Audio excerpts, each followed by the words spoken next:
Hey everyone, thanks for your support in 2024. We have a lot of cool stuff coming in 2025, and here are some of the things you can look forward to as we move into next year. In the lead up to The Mandalorian and Grogu in 2026, we'll be starting a full series rewatch of both The Mandalorian and The Book of Boba Fett on exploring hyperspace lanes beginning in October. You can also expect a rewatch of Andor, and we will have reviews of every episode of Andor and the rest of the Skeleton Crew as those come out. Josie will be returning as we continue to rank every Star Wars thing released ever. Reviews of every episode of every Marvel Disney Plus show, including Your Friendly Neighborhood Spider-Man, The Eyes of Wakanda, Wonder Man, Ironheart, Daredevil Born Again, and Marvel Zombies, the day after each episode releases, will be available on Beware of Spoilers.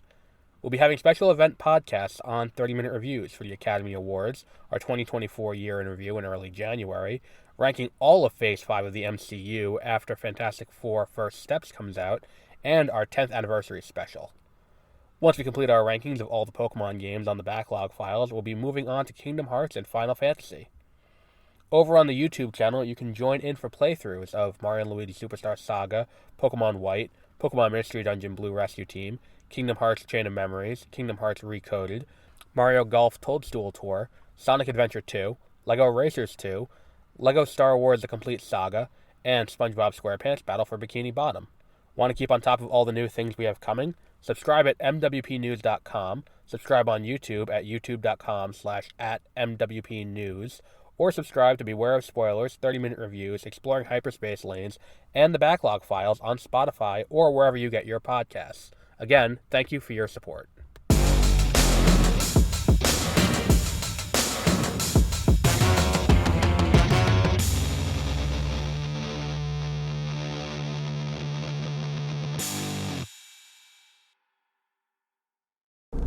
Good morning, well, afternoon at this point, and welcome to Beware of Spoilers. I am Adam.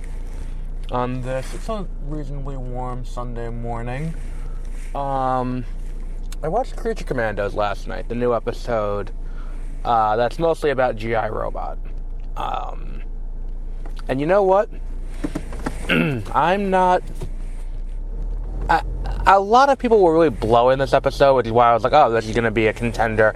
Like, we're getting into the end of the year, and we're getting into the conversation of, like, what are going to be the superlatives that we give out. And as every year we give Series of the Year, Game of the Year, Peter and I both give that. And then I like to highlight what the best episode of TV was. And the way people are talking about this episode and the reaction, like, was like, oh my god, this is great. I'm like, really? It's not. Like, what a clown. The guy in front of me with a bumper sticker. Like, it's this interesting idea. It's an interesting idea. Like, we've seen this kind of thing before, though. It's not like we're really doing anything too different or new. It's just, you know, this guy who is, you know, doing the exact same thing that's kind of always been done. Like we've seen this a million times. It's the story of, you know, what does the soldier do when he doesn't have war anymore? Except this time, what if the soldier is a robot? And in this case, the soldier is a robot that's going to, you know, that's specifically here to try and, you know, kill Nazis. That's what his role is in this world. His role is strictly kill Nazis. And to that end, it's like, okay, fine. You want to tell this story about, you know, how that works, and then you get to the end, and it's this thing where it's like, now you get this kind of like, it's not morally ambiguous, they're still Nazis, but it's this legally ambiguous time where it's like, now the Nazis aren't all in Germany, and they're not, you know, actively, but it's still the same type of hate, so he doesn't differentiate. He's still just like, all right, well, they're Nazis. I kill Nazis, they are Nazis, I will kill Nazis, that's what I'm here to do. And it's this thing where it's like he did what he was, and it's again, different from if it was like a real human doing it. But it's one of those things where it's like you gotta like, it's an interesting episode. I think that there's some interesting things there, but at the same time, it's like, do I think this is a great episode? Not really. And then I think again, we got to talk about the show in the wider context of the DC universe. The new DC universe. This show is the first real DC universe show. Not Joker, not your Joker Folie à Deux, not, Superman, the Christopher Reeve story. This is the beginning of that overarching narrative. This is essentially their Iron Man. This is they're coming out and being like, this is what our universe is going to be. All right, fine. That is all well and good. There's a rumor that there is going to be a Luca Guadagnino directed. I gotta figure out how to pronounce his name before we get to the year-end, celebration.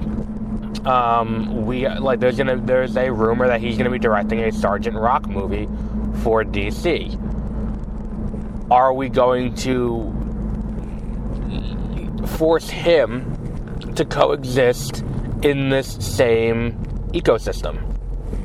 Are we going to force him to be required to tell the story and be like, well, we can't bump into what we've already established in Creature Commandos? Because that's the thing, is Sergeant Rock is in this episode. Are we going to see this again in live action? Is Sean Gunn going to come back and voice G.I. Robot? It's a weird place to deal with this. And again, I've been saying this for a good amount of time with DC. Marvel has kind of gotten the interconnected universe thing done right, and done to the point that it's like other people probably shouldn't try to do the same thing, because there's a secret sauce to that without what they're doing, it's not going to work. And arguably, even with what they're doing, based on current results, it's not going to work. So the question is, why bother trying that at all? I know there's money on the table, but at the same time, it's like, what DC, I think, and this is what if you go back and listen to old episodes of 30-minute reviews, you'll hear me say this, going back to when it was Snyder's DCU. And I think even if you go back a few weeks ago when I put up the episode, that was the old one about Suicide Squad back in 2016 that me and Peter did back in August of 2016. If you go back and listen to that, I think I say it there too. DC would be so much better off loosely connecting their stories, but not being stuck to their existing canon. And to an extent, that's kind of the space that comics really work best, is take these characters that we've seen a million times, and then just reconfigure them in different ways. And it's just it's kind of like an ensemble cast, where it's like, if you go and watch Christopher Guest movie, each time they're playing different characters, but by and large, it's kind of these, similar kind of archetypes, and the actors are all playing different roles. It's day players in different positions. That would be the best way to handle DC, I think, where it's just like, okay, we're going to do a Superman movie now, all right, so let's throw Superman in here, let's throw, Batman here, let's throw, and we're going to use them, and we're going to, make it feel kind of like it is interconnected, quote unquote, but at the same time, you don't have to see everything to understand what's going on. As long as you know this guy's Superman, this guy's Batman, this guy is, Green Lantern, this woman is Wonder Woman. That's the way to do it. And then that's the other thing, too, is that it's like, are we... Cersei's not dead. And also, I don't think G.I. Robot's dead, let's be honest. We've already seen fake-outs for multiple character deaths on the show. I don't think G.I. Robot's dead. You can't fake me out last episode that the bride, or I forgot the other one's name, is dead, and then neither are dead. You can't... You can only do that so many times before I'm like, well, so no one's gonna die then. And this is ultimately an expendable crew. But at the end of the day, when I'm watching this and I'm kind of dealing with this show at face value, I'm kind of at a point where I'm like, are we just gonna be dispatching Cersei here now, and that's the end of it? Because there was a really interesting kind of setup for where Themyscira is in the DC universe, if this is how the new canon's gonna be, where it's Themyscira is there, but it's kind of known. It's an interesting difference from the old canon, but at the same time, it's you're not gonna do anything with that. So I think if they kill Cersei off in the show, I'm gonna be a little upset, because it's you took one of Wonder Woman's big antagonists and you killed her off in an animated TV show. Like, I don't know if I would have done that.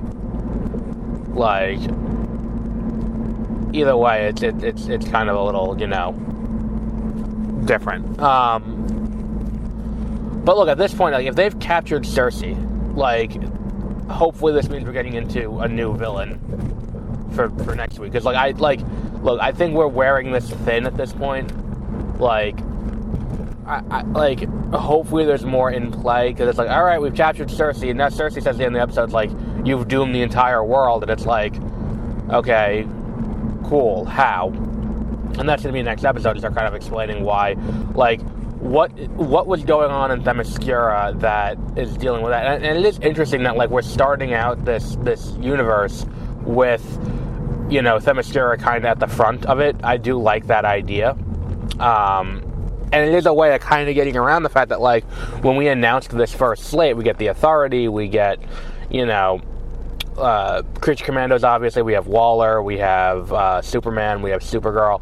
There's really no Wonder Woman thing there, besides the distant prequel that's going to be like their Game of Thrones style Wonder Woman show. Like, this is, I think, an interesting place to kind of, do that. But again, let's see how this, goes. Like, I feel like what's going to end up happening is the Distant Past show is going to end up being, like, the decision-making going into, and that's what's going to cause the Civil War, the decision-making that goes into going public with Themyscira. And Themyscira becoming and Themyscira becoming this thing on the world stage. That's what the show is going to be. Which will be, I guess, disappointing to an extent, but, it is what it is. Again, I think the issue with this is, again, with these shows that are like a half hour long, I always end up in these places where, like, there's not a ton to talk about because most of the episode is backstory for G.I. Robot. And, like, okay, cool, you're gonna do that, and then G.I. Robot gets killed, and it's like, or killed, quote unquote, because, again, don't think he's really dead. I think G.I. Robot is, he's a robot, and his head is there, and his head's in one piece, so it appears that his brain is literally in his head, so you can reassemble him and turn him back on. It's not like, anything like that. He's the Groot of the team. He's not really dead. And the thing is, too, it's like, he had a brief moment with the fish lady, whose name I'm forgetting again, and it'll take a while before, if they give her something to do besides just be kind of the buzzkill that follows the bride everywhere, and is like, no, don't do that, but I'll just go with you, just in case. Like, that would be, like, it would make that moment a little more poignant, but I don't think you really get enough out of it to really make that moment really land. And I think that, we'll see how the show continues going on. I believe it's 8 episodes, so I think next week will be halfway.